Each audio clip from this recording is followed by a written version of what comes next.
ko kilala nanay ko. Nilagay ako sa farm kasi andun aking lucky charm. Tinuro ang magnegosyo at dun ako unting natuto. Ngayon'y malaki na ako, ang aking pera ay lumubo.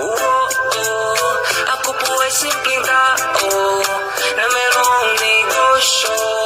Maraming pera ko, di dahil spiya ako ng Chino. Ako po ay sipin, ang nanay ko ay Pilipina. Ako po ay isang Pinoy, lumakwa ko sa farm. Noong bata pa ako, di ako pinag-aral ng tatay ko. Sa aming farm ako nag-schooling, tutorial lang ni Mang Robilin. Kahit di na college graduate, basta marunong mag-calculate.